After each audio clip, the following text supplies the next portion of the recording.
Okay. Well, good morning, everybody. Welcome to this virtual meeting of Heritage Oakville again. It's a lovely spring-like morning today, but it's still a bit chilly, so it's that terrible in-between season when you don't know whether you're wearing your winter jacket or your spring coat. Anyway, welcome again to everybody, and thank you again to the staff for arranging all this. And I'm told there's a new electronic system called eScribe, which is functioning today. I'm not at all sure what that is or what it does, but I'm sure it makes things better. We have two registered delegations today, and the clerk's department will manage the delegations coming off and on. And any member of the public who's watching this, who wishes to participate, to delegate, should do so by calling the clerk's office at 905-815-6095. And the clerk will control the access.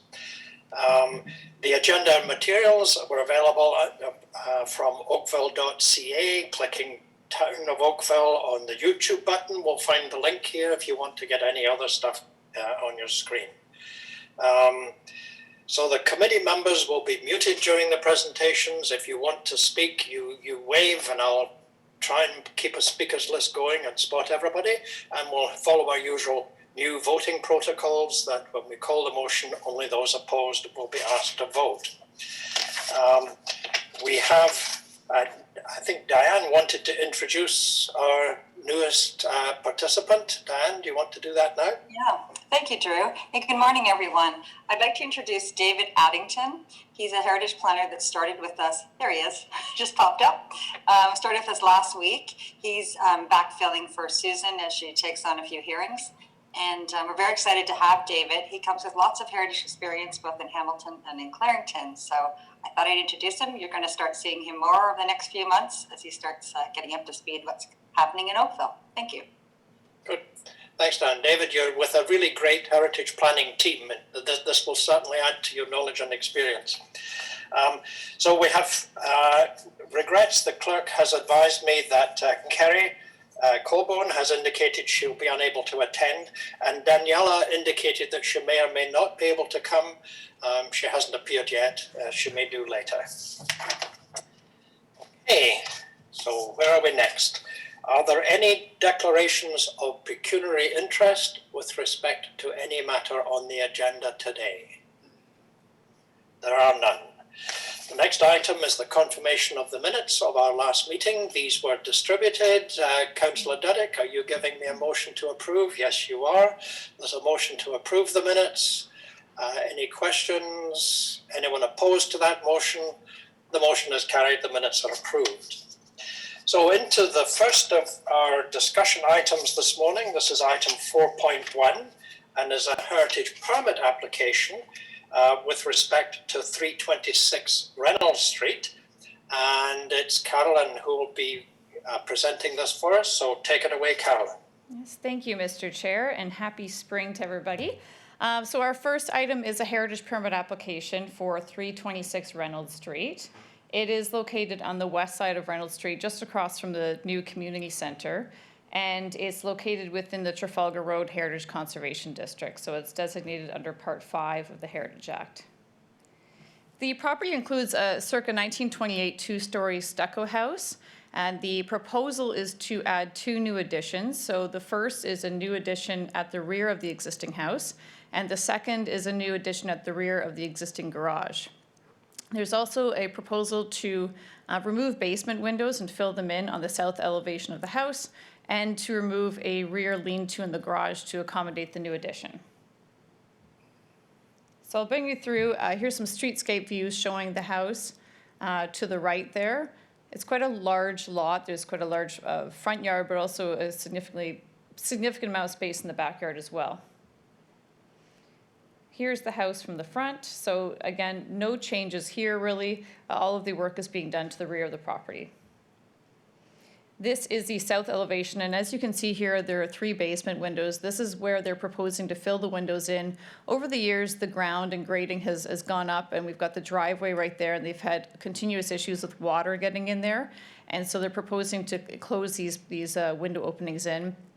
From a heritage perspective, these are not historic windows in these locations, so staff has no concerns with closing up those windows.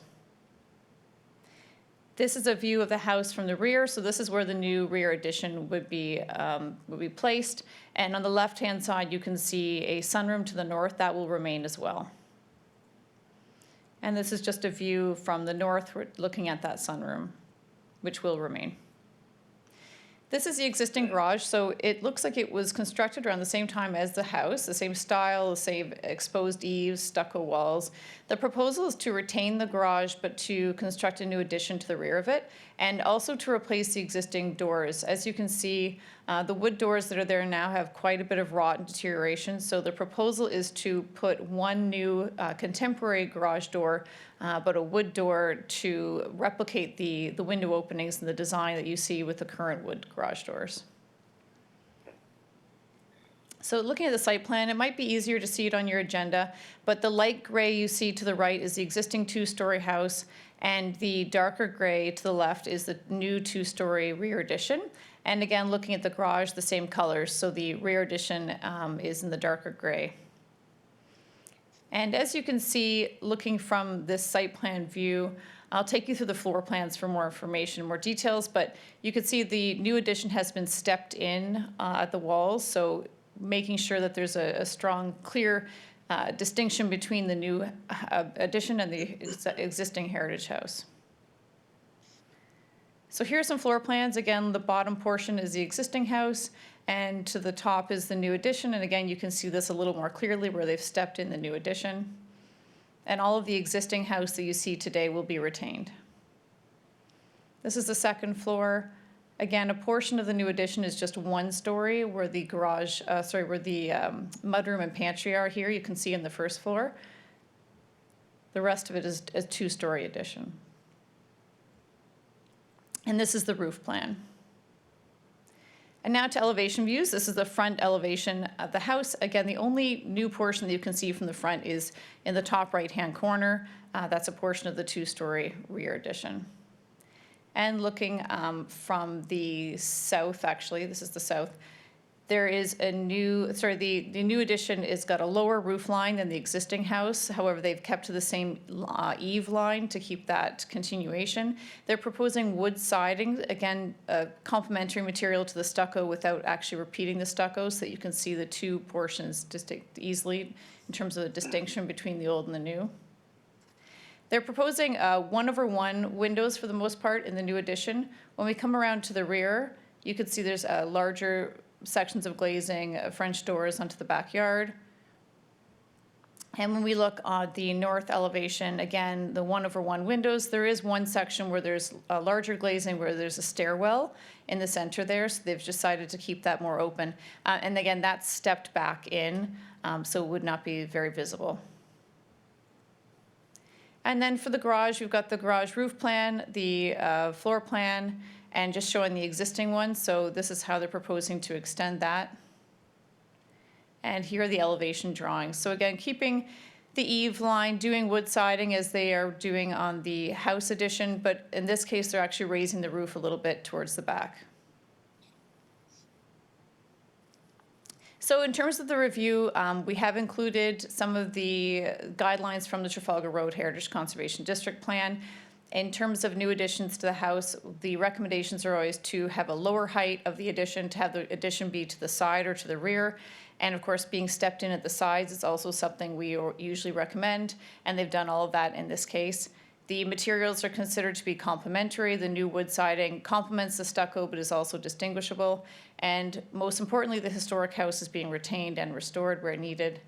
With the garage, again, the new addition is to the rear. There is a minimal height increase, which we have no concerns with, because the existing garage is so low. Again, complementary materials, and they're retaining the historic garage and restoring it where needed. And of course, the new garage doors to permit usability. And that's it. So our staff recommendation is to approve the application subject to final details on new windows, cladding, and doors being submitted to Heritage Planning staff for final approval. And of course, that's a fairly standard condition that we put in. And of course, that the permit expire 2 years from a final approval by council. And I'm happy to answer any questions, and I believe we also have the architect here as well. Thank you, Carolyn. Are there any questions of Carolyn? No? Okay. Now, Mr. Hamid Bahrami is representing the client. Hamid, do you wish to add anything to what Carolyn has told us? You need to unmute. Yeah, still getting used to this. Good morning, everybody. Yeah. Good morning, Mr. Chairman. Carolyn. Carolyn did an amazing job presenting the project. I had pretty much the same kind of slideshow ready to go, but she did a phenomenal job. So if there is any questions that I can answer, if there is any more clarifications, there is one small thing that which in the staff reports mentioned about 2 windows on the south side to be removed, where the driveway crosses by to the garage, and there's actually 3 windows there, and it was in the picture. So just a small clarification. Okay, thank you, Hamid. Yeah, we could see there were 3 windows there, and we presume you're going to fill them all in. All right. Are there any questions of Mr. Bahrami? Nope. Okay, good. Thank you very much, Hamid. So moving along, is there any discussion on this application? Jerry? Good morning. Through you, Mr. Chair. Thank you, Carolyn. That was a nice presentation. I just wanted to, I have a question regarding the garage door. It seems out of the heritage garage, the most prominent feature seems to be the heritage door. And understanding that it is deteriorated beyond the point of restoration, the question would be, could it not be replicated in the manner and the form and proportion that it was, making it into a garage door that can open, as has been done in the past, where they can actually design the front of the garage door, and its mechanical functions are very much similar to any other modern door. When I look at page 25 of our handout and see the elevation of the garage door, it looks like a typical garage door in a contemporary modern development. And I think that that is unfortunate, because this is, as I mentioned, the most prominent feature of the heritage garage that is visible from the street front. Yes, through you, Mr. Chair, to Jerry. It is a good point. So in the recommendation, we have that the final details in the doors come through to staff. And that is something we want to make sure is that the new garage door, and I believe this is the intention of the applicant as well, replicates what you see there as much as possible, the existing. Of course, it will be an overhead door. It won't be, an accordion or swing doors as they are now. But if you would like, if the committee wishes, you could also add something in the recommendation, or you could, or staff, we will definitely commit to working with the applicant to replicate what's there now, absolutely. And we have that portion in the recommendation, but you could always add additional details if you'd like. Okay. Yes, and I noticed that too, and I just wondered if, because the door has to be in sections to go up, that the size of the glass window there might have got in the way of that operation, but I'm sure there's a way to make it look more like the existing door, and I think, is everybody happy with the staff taking care of that under the general provision? So if everybody's happy with that, we'll not try to put it into the motion, but you are aware of the committee's concern on that, Carolyn, and we'll make sure that happens. Thanks, Jerry. Okay, so is there anybody else wishing to weigh in, or if not, is somebody going to give me a motion to approve the staff recommendation? Councillor Gittings. The motion is that the staff recommendation be approved, and we've heavily underlined the subsequent staff approval of all the elements. So is there anyone opposed to that motion? Seeing none, the motion is carried, and I'll just remind everybody that we are an advisory committee. Council actually makes the decisions, which it will do at the Planning and Development Council meeting on the 12th of April. At 6:30, and if anyone wishes to delegate for that, they should contact the clerk's department in advance. Good. Super. Moving on now to the next item, which is item 4.2, which is to review a development application for 21 Allen Street. And I'm sure Carolyn will walk us through what it is that we're doing here. This is a site plan application. we are asked to give input to that, but if you remember the process that we've gone through with 2 or 3 other applications, is that we will see what is proposed as the new building, but we're not approving it in terms of a heritage application. But if we have concerns about it, then those concerns should be flagged now so that any modifications can be included in the heritage application when it's finally brought to our attention. So, okay, it's over to you again, Carolyn. Thank you. Great, thank you, Mr. Chair. So this property is again located in the 1st and 2nd Street Heritage Conservation District. It's at the end of Allen Street. As you can see, it's quite a large lot. A lot of it, portion of it goes out onto the water.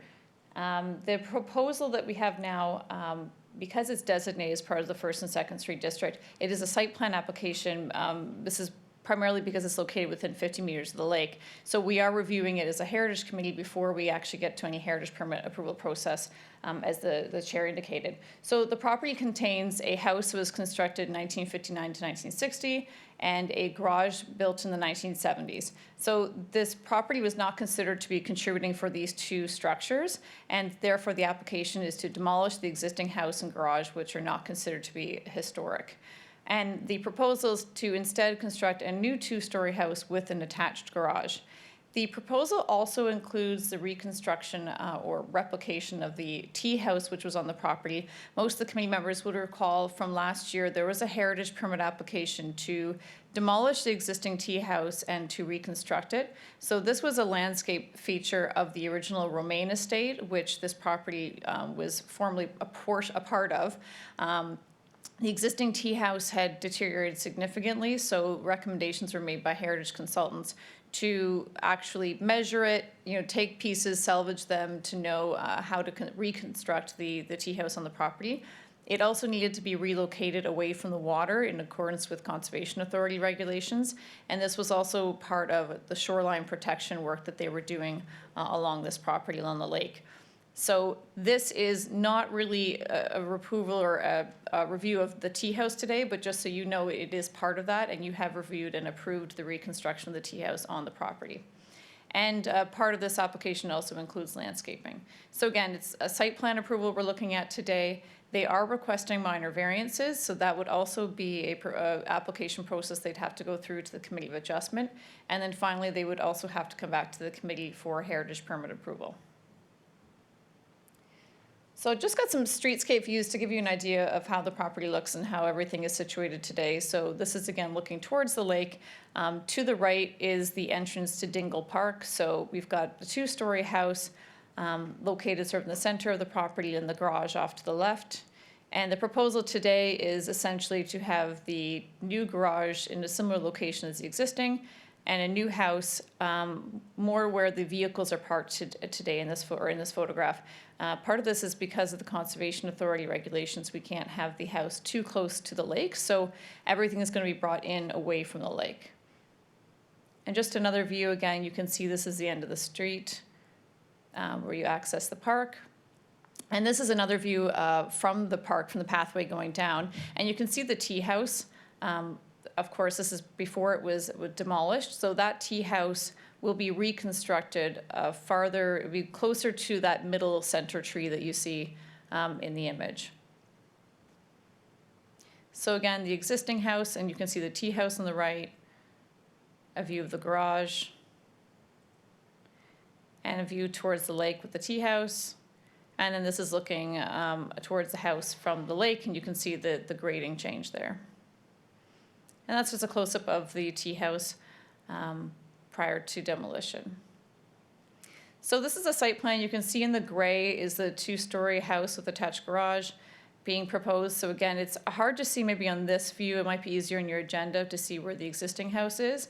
The tea house, that's a proposed new location currently. It's about, I believe it's about 10 meters towards the south, towards the lake. This is a view of the house from Allen Street. So this is the west elevation. So they're proposing a 2-story home clad in cedar shingles or wood shingles, and they're proposing a 3-car garage on the left. So you can see there's a sort of 1.5-story coach house portion, which includes 2 garage bays, and then a third, which is sort of tucked in behind where the entrance door is there. And then the main entrance door you can see here is on the north elevation. So this is a similar configuration that you see today with the house.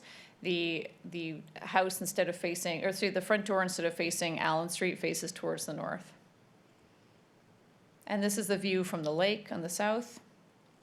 Again, large sections of glazing, which is pretty typical of heritage, or even homes that are located along the lake, even properties that are located within the Heritage District. And then this is the east view. And here are some perspective drawings showing the property. Again, this is sort of from the property to the north. And this is showing from the street. They're proposing a metal fence around portions of the property and at the front, including 2 little portions of stone wall.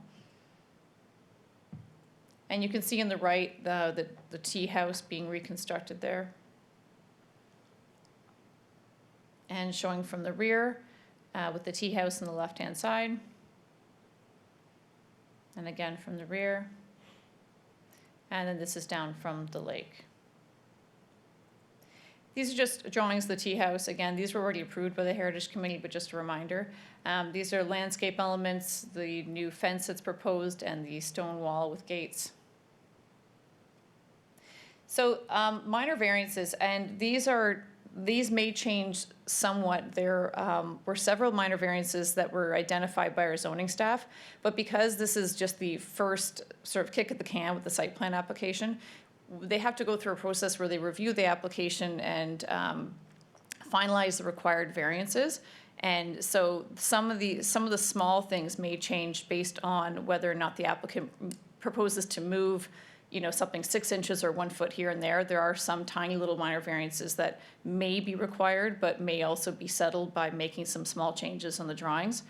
But just to outline, there are several conditions that are required because of the unique location of the property. Again, it's on Allen Street, and typically the front yard is what faces the street, which is the case for this property as well. So Allen Street frontage is the front yard. However, because the way the property is on the lake, as it is today, the lake side is sort of treated like the backyard. That's where the amenity area is. So the applicants have put their pool back there. However, a portion of it actually juts into the front yard, what's considered the front yard along Allen Street. So some of the minor variances have been generated from that. So again, a portion of the pool is located in the front yard. They would need a minor variance for that. The tea house, which of course we want to be in that area as close as possible to its original location, it has a front yard setback of 1.35 meters, whereas 7.5 meters is required. There is a rear yard setback variance required for the garage. It should have 1.22 meters, or sorry, it is currently proposed 1.22 meters, whereas a minimum of 7.5 meters is required. As you know, with the existing garage, it's likely legally non-conforming as well because it's quite close to the rear of the property. They also need a variance for the garage area, so they are proposing over 88 square meters, whereas a maximum of 45 square meters is permitted. And the last one, and this is a bit complicated, this number has changed. When we originally looked, had the application submitted, the lot coverage being proposed was around 24%, so the idea was to keep it under the 25%. Since that time, the evaluation process for how they evaluate what the actual coverage area is has changed. So originally it was looking at dry lot, so all of the area, as far as I understand it, all of the area which is dry, not including any water, would be included for the coverage, so therefore they were able to get under 25%. Now it's actually been reduced to the area just from the top of bank, so therefore there's less land being included, which brings that lot coverage number up to 34.36%. So this is a fairly recent change. So when we had originally saw the drawings coming in, we were not looking at a lot coverage minor variance, and now we are. And the applicant, the architect John Wilmot, I think is joining us today. He may be able to speak to that, and there may be updates on that as well. And again, this is, overall as part of the site plan application, we're looking for the committee's comments, so we're not getting down into too many details, but we want to know how the committee feels about the massing of the house, how it fits on the site, etc. So the site plan application will continue to be processed by planning staff, and they will be taking in comments from myself, from Heritage Planning staff, and from the Heritage Committee. So this is the time to provide those comments to guide the application as it moves forward through the processes. And if site plan application is supported, the applicants again would still require minor variance approval, and they would have to come back to the Heritage Committee for heritage permit approval. So the recommendation today is just that the report would be received, and I'm here to take notes and comments from the committee, but I'm also first happy to answer any questions. And again, we have the architect here who might be able to answer some questions as well. Great, super, thank you, Carolyn. It's interesting that I can see it from page 34 of our book, and you had it up there as the picture, that from the pedestrian viewpoint, we actually see a little bit more of the lake because the house has moved back. So that's kind of a bonus. And if the fencing is going to be replaced with a more open fence, that too will help. And you mentioned the tea house, because when we approved the tea house, we couldn't actually approve its location at the time because obviously there were so many other things going on with respect to the conservation area requirements, or the Conservation Review Board requirements, and also the new house. So right. It's good to see it located more or less where we would expect it to be. Now you mentioned the lot coverage though. I mean, are you saying to me that when the architect and the applicant made all their drawings and things, they thought they were keeping under the 25 and that percent, and that somehow or other the town changed its interpretation of the way the zoning would work, and that's what is bumping it up to 34? This is my understanding, and perhaps John Wilmot can provide more details on that as well. Yeah, I'd like to hear that, because anybody who knows me in this process knows I hate rules changing halfway through a game, and I think at the very least this application should have been grandfathered through. Anyway, thank you for your presentation. We're looking for comments now, and either eScribe or Carolyn or Jill or both will be taking copious notes of all of this. So comments, please. Councillor Gittings. Thank you, Chair. Through you, curious in terms of, I appreciate your comments about the difference in evaluation of the lot size that has led to the change in the square footage. Curious about the garage. It seems like a very large variance. Well, that's not before this committee. That'll go to the Committee of Adjustment. Is that a result of the size of the square footage area on the main level, or is there living space above it that results in that GFA? Through you, Mr. Chair, to Councillor Gittings, we don't have the floor plans. This is also something that John Wilmot can help with, but I believe it's really the footprint of the garage. And again, because this is attached to the house, we've seen this before with new buildings within the Heritage District where the idea is to keep the garage from being too large of a structure. And in this case, the garage portion is larger than this were permitted, but it's also sort of part of the house, so it's not just its own freestanding structure. I don't believe there is a second floor in there, but again, maybe John Wilmot can answer that question. But for the minor variance, it's really for the footprint that they require it. Fair enough, thank you. Yep. Thank you. Yeah, because the existing garage looks much the same sort of size. It's a 3-bay, or reads like a 3-bay garage anyway, but I'm sure Mr. Wilmot can give us some more information on that. Any other comments from anyone? Yes, Sue. I just had to unmute. I'm just interested, and it's really a question for the architect. I have concerns about all the shingles as a finished material. It's a large house, that's a lot of wood shingles. I'm just wondering if that was something that the owners really had their heart set on in terms of aesthetics. Maybe it's just that I associate shingles with cute little cottages, not large, beautiful architectural pieces. And I suppose I worry that the shingles are going to look good for 2 years, and after that, they're just going to look awful. So it's an aesthetic question, I think, and I'm interested to hear what the architect has to say. Yeah, I'm sure John's taken a note of that, and when we get him on stage. He'll cover that point. Thanks, Sue. Are there any more comments from people? Jerry? Thank you, Mr. Chair, through you. I think that it is a nice simple massing per guidelines on our page 49, where it indicates a new development shall protect and maintain the heritage character of the district by displaying a clear simplicity of massing, proportion, and roof forms. And I think it's a very positive thing, as you were mentioning, Mr. Chair, that the house is actually moving further north on the street, so there's more of a visual access to the lake, which is a really nice amenity for that area, for the preservation of the heritage views of the lake, and the tea house will also be brought forward. I wondered if the architect can speak to an opportunity to looking at the height of the building, because it does look a little massive.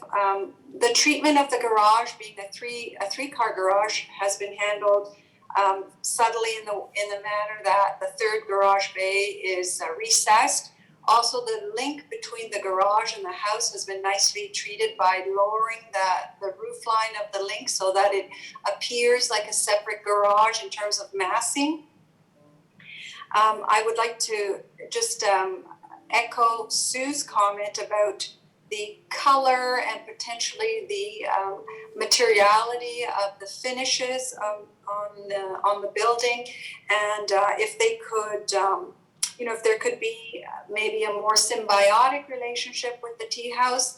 It appears maybe it's just a question of the renderings as we receive them in our package. It appears rather dark and imposing, and I guess that's all I have to say in terms of just the scale and massing of it. If there could be a second look at the roof height, that might reduce that the imposing massing effect in the area. And that's all from my end. Thank you, Jerry. So these are all good inputs. Anyone else wish to weigh in before we move on to John?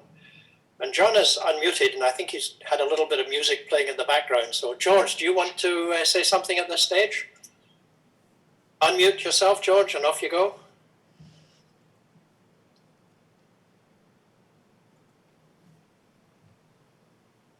George, you need to unmute. There you go. There we go. A little icon didn't work. I find it interesting that we've been asked to determine or give our advice on the impact of the development on the heritage attributes and the surrounding heritage conservation district.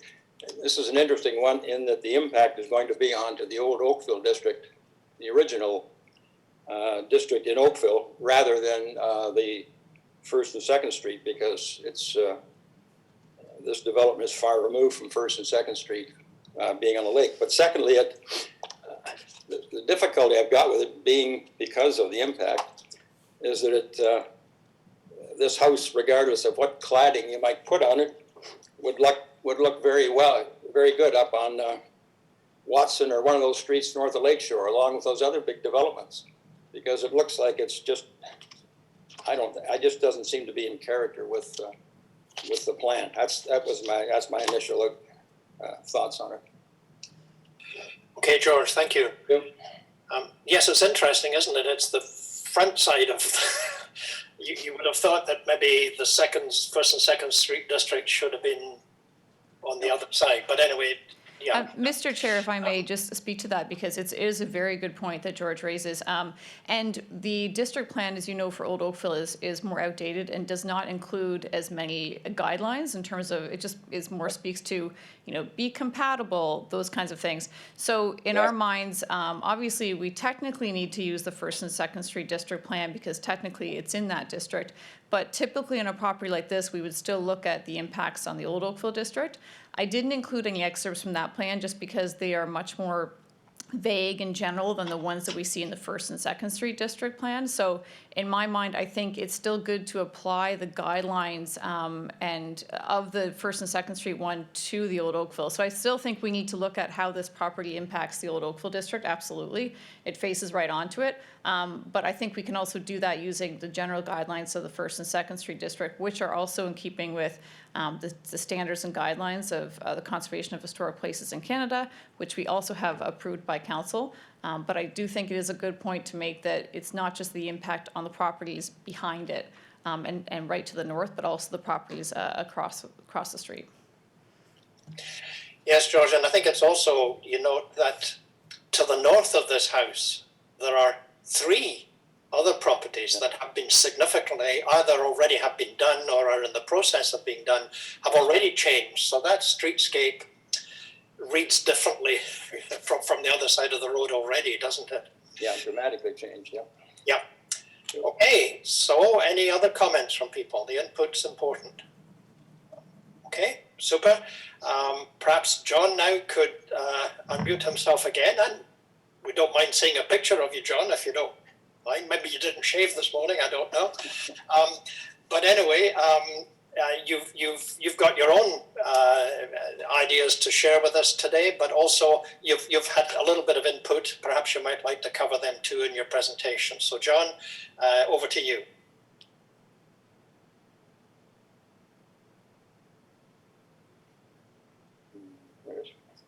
You're still muted, John. Sorry. We got video and audio now? Yeah, good. Thank you. Thank you for everybody's input. Before I address the questions specifically that you all raised, I just wanted to give you just a brief background of how we got to where we are right now. We obviously our client purchased this property over 2 years ago now, and obviously it's a very prominent property in the district. It's being lakeside. It is an important piece of property and very important for our client as well, of course. We have been in front of the committee, of course, to demolish the tea house, and that went very well. We've been working, of course, with all the different agencies, including Heritage, Planning, the Zoning Department, and to a large extent, Conservation. So we've been challenged in many ways to design the house with all the different parameters that different agencies bring forth, and not to mention what our clients' desires are, so. Part of it was to be sensitive to the existing kind of configuration of the lot, and that's why the variances will be required. The orientation really wants to address not only the street, but for the client and for the nature of the property, the beautiful views to the Lake Ontario. So that's why we're at where we're at. And in the past, in the distant past, the frontage used to be lakefront, right? So the setbacks used to be designed for the lakefront frontages and rear lots. So that's why some of these variances seem severe, but in actual fact, in my opinion, that they're appropriate for the configuration of the lot, and it is a configuration that mimics what is existing. As Carolyn pointed out, through the process of going through conservation, our client was required to do some upgrades to the shoreline protection, and has done so and completed that last year.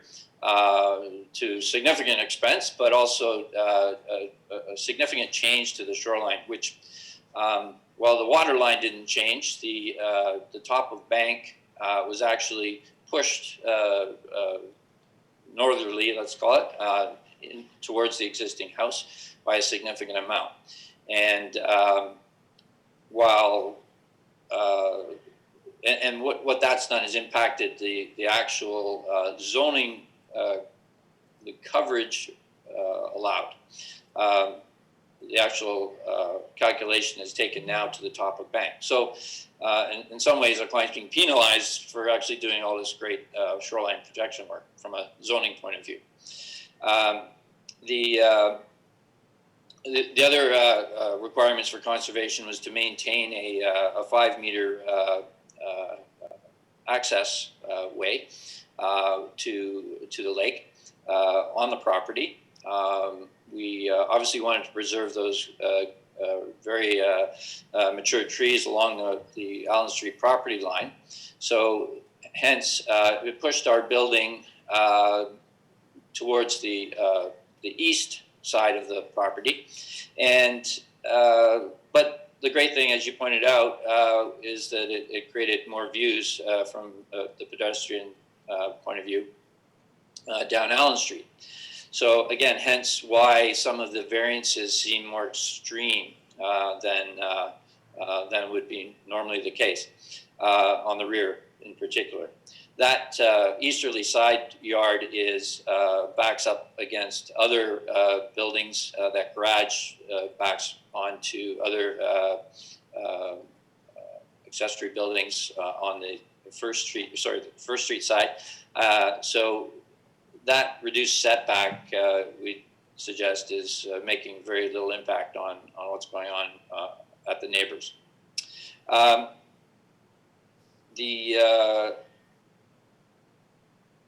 My notes here, sorry. The tea house was the other consideration, and as we went through to design the house, we found a nice spot for it that takes advantage of the views. Where it's meant to be out close to the lake, it did have to get pushed north a little bit to satisfy the shoreline protection work, but I think it is in a good location now. So we also, just in terms of the general design, and I think Jerry pointed out very nicely for us, is that we did take into consideration the simplified forms, the simplified roof lines. We did try and connect the garage, of course, to the house, and we dropped that roof line to create a flat roof. That connection between what is sort of perceived as the gabled two-bay garage, and then tried to blend so that even though our client desired a third-car garage similar to what is existing, it made a very simple connection to the mass of the existing house. We did, in fact, I see my client is joined us, and he was one that wanted to see that connection too. Very glassy. We talked about this extensively about how we could make it a little more transparent, and so that the connection between the garage and the house was sympathetic to heritage character, and tried to be as separate as possible. We also took that third bay, and I call it third bay being the one closest to the house, and we've tried to use materials in a contemporary way that sort of blended into the facade, so it's not so that we don't have the dominance of many garage doors. So we have some detailing work to do on that, but that's the intention. The scale of the house, and now I'll sort of enter into the issue with the coverage, is that first of all, this is a large lot. It goes out into the lake. In fact, it goes beyond into the water, which of course we're not counting on per se. But these types of lots, I think, can command a significantly sized house, and it would not be out of place. It would be in character with others that are going on the lake. It just so happens that technically the way that we learned it's calculated is taken to the top of the bank. The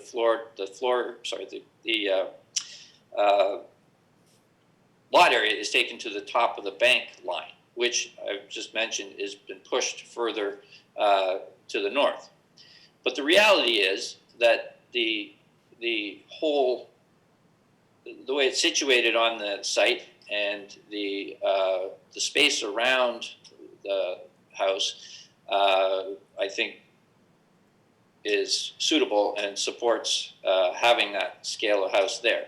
So it's an imaginary line in a way, the top of bank, instead of what is in effect the reality of the situation.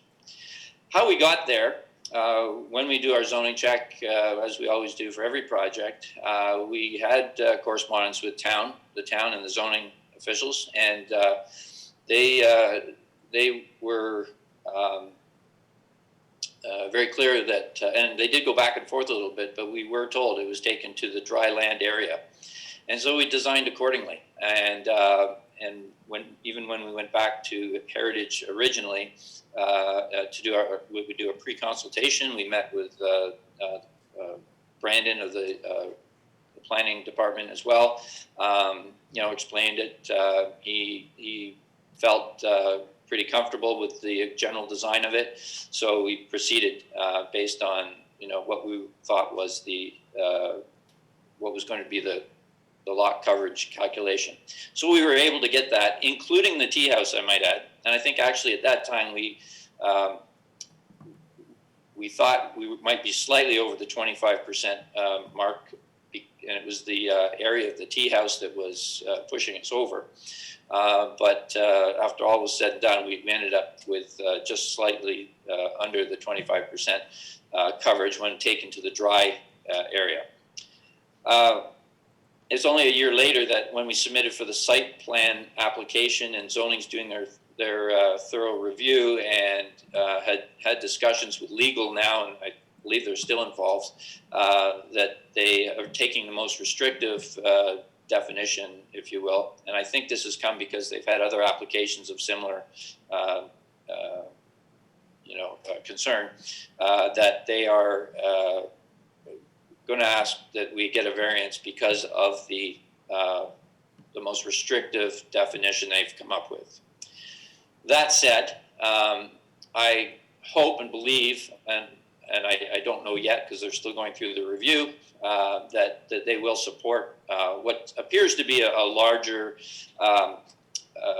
percentage coverage than what otherwise might be approved. And so that's a bit of the history for you. To address some of the questions now, and maybe I'll start. I think I've addressed Drew's question about the coverage. To answer Mr. Giddings about the garage, there is no second story there. It is a little bit higher, so our client could potentially at one time add a car lift, but the interior, I believe, is about 13'6" to the slightly higher than maybe a more modest garage, but it is all floor area on the main floor that we're talking about, no loft. Okay.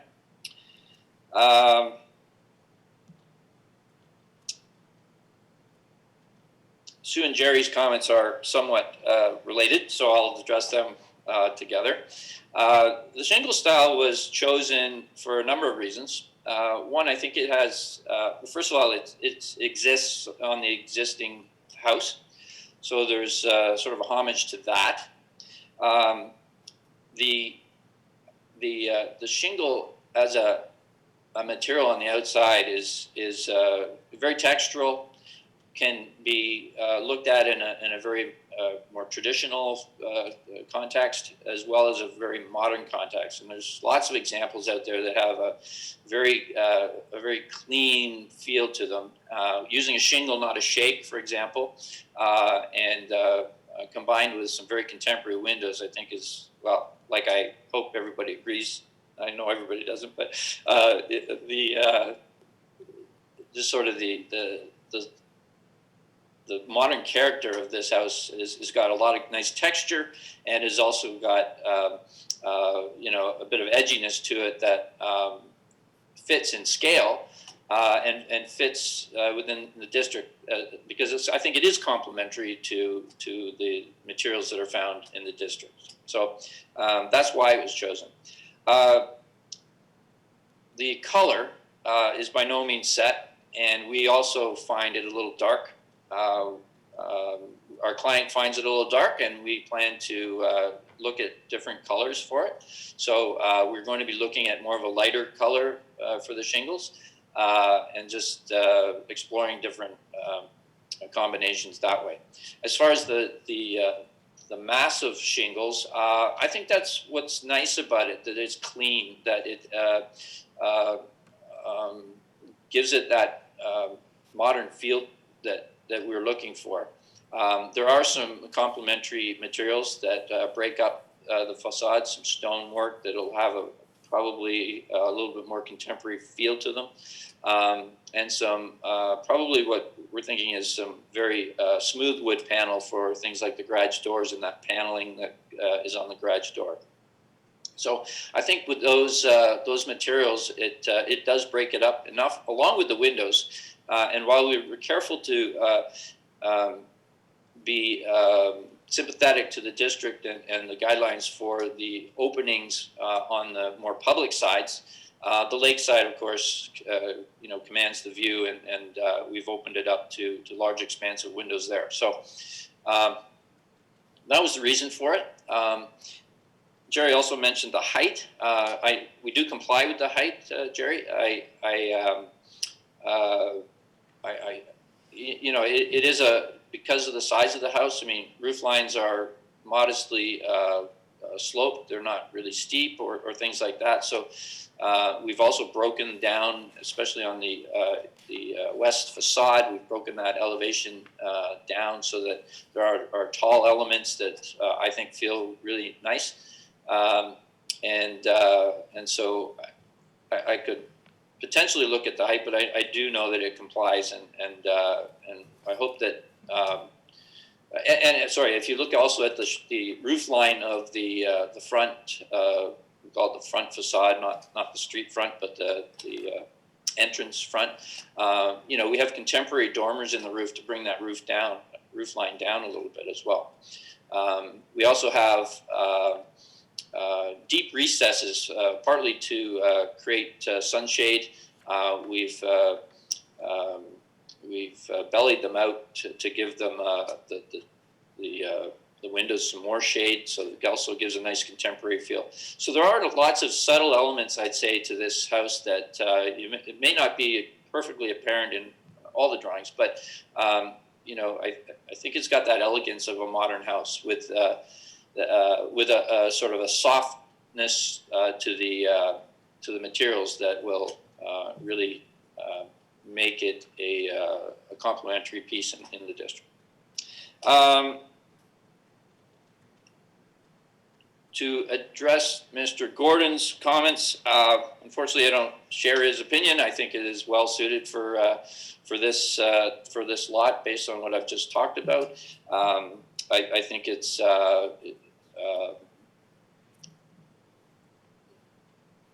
the sympathy to the district. I think we've spent a lot of time on. I think the scale of the house is completely appropriate, and it's appropriate for the size of the lot as well. So, just looking at my notes, I think I addressed all your comments. Hopefully they made sense, but maybe I'll mute now and see if there's any more questions based on what I've told you. Okay, thank you, John. The whole business of lot coverage is an issue that is not really for this committee, and it will be the town itself to decide how to handle this, and also the committee of adjustment. So, but it does sound like a highly technical thing, and it's interesting because I watched all of that shoreline protection going in. Just doing our daily walk down there, huge pieces of stone and all that equipment in there. So I sympathise with your client as to the amount of money that's cost, but it does protect the shoreline. And it's interesting, Front Street, I mean, this is number 21. So Front Street was actually quite far down at one time. We had a lot more town than we have today because of shoreline erosion. Okay, so were the questions that Jerry, Sue, George, were they covered to your satisfaction? Have you got an additional question to ask? Anyone else got a question? Jerry? Anybody else, just wave their hands and I'll keep a score sheet going. Thank you, through you, Mr. Chair. Thank you, John, for your explanation. I find the design lovely and very nice for the area. I think just to respond to your comment regarding the fact that it's not unusual for a lot of this size to carry an imposing structure, and the fact that your height is within the allowable limit. I like to falter to the just because you can doesn't mean you ought to. And I just want you to just consider context. And although this lot could have, could nicely suit a larger, even more imposing house anywhere else outside of a heritage district, I think it's still important to be sympathetic to the context and to have a sense of the surrounding area and the heritage district.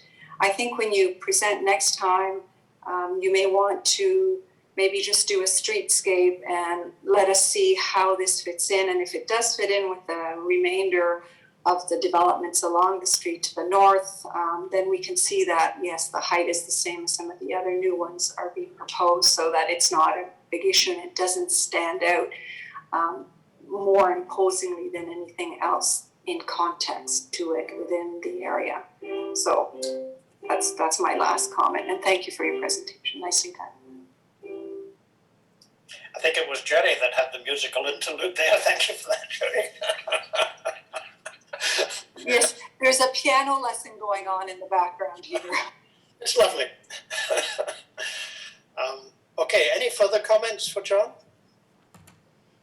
No, okay, super, thank you. So that's it, John, because I think the purpose of this was to get comments, and I'm sure these have all been noted. And what we will now do with this as a committee, as the resolution in front of us, is that this report be received. So that's all we do with it. But you've had input so that when you're coming back to us with the actual heritage application, you've heard some of the comments. Okay? Super. Thanks, John. Thank you, Mr. Chair. Right. Okay, so if there are no further comments, Councillor Giddings? If there are no further comments, I'd be happy to move receipt, Mr. Chair. Thank you. Is there any further discussion on that? Is there anyone opposed to that motion? Seeing none, the report is received. Thank you very much indeed. Thank you, everybody, for your participation in that. John and Craig, for listening in, and your client, Don. Okay, so our next one is with respect to a 4.3, a notice of amendment to bylaw number 1991-21978 Allen. So we're off again with Carolyn. Thank you, Mr. Chair. We're just trying to find the slideshow. Okay, so 78 Allen Street. This property is located on the southwest corner of Robinson and Allen Street. It's designated already as a individually designated property. So again, there's just the location map. So we're just up the street from where we were a minute ago. And the house contains just a 1.5 story 19th century frame house, and it was designated in 1991. The staff was recently working with the owner because there were some questions about a stone wall in the back of the property, and they were trying to determine the history of it and the age of it. And through that, Elaine, our heritage planner, was doing a lot of research on the property, and we noted that the existing designation bylaw is quite outdated and does not meet the requirements of the Ontario Heritage Act. So it was decided at that time, while we've already done all this work to assess the property, we might as well go through and work with the owner to update the designation bylaw.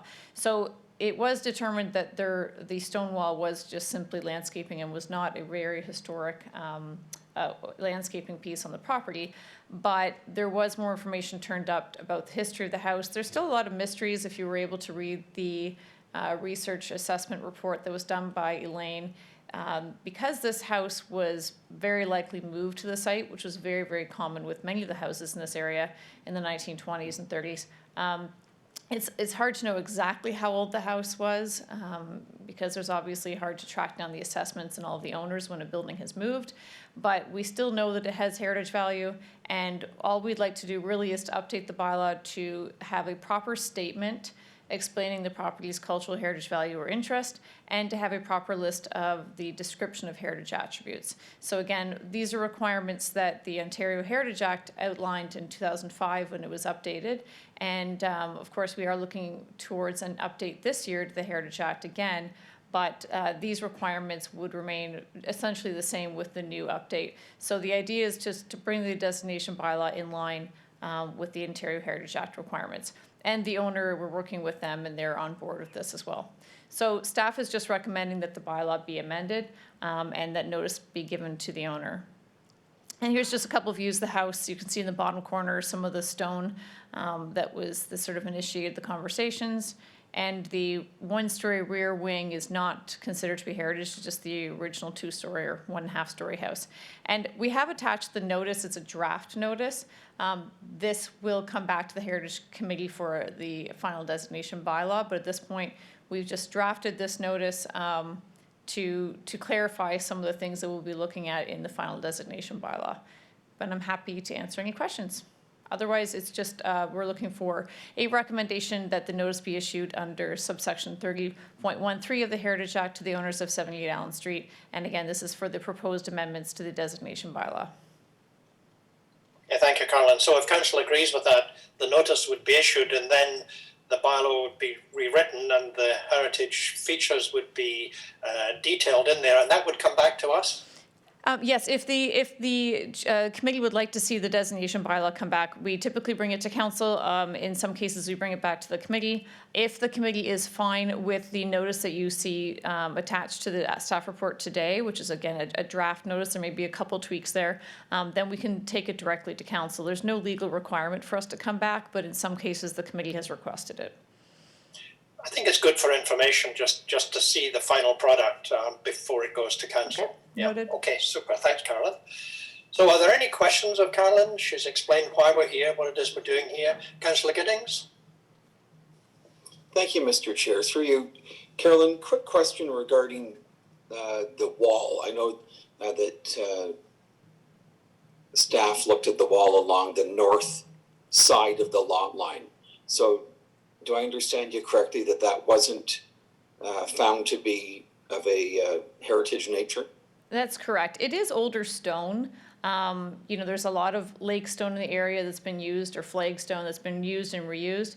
But for something, a landscape piece to actually can be considered to be of heritage value, we'd be looking for more than just old materials. We'd be looking for the actual structure and design to be of heritage value.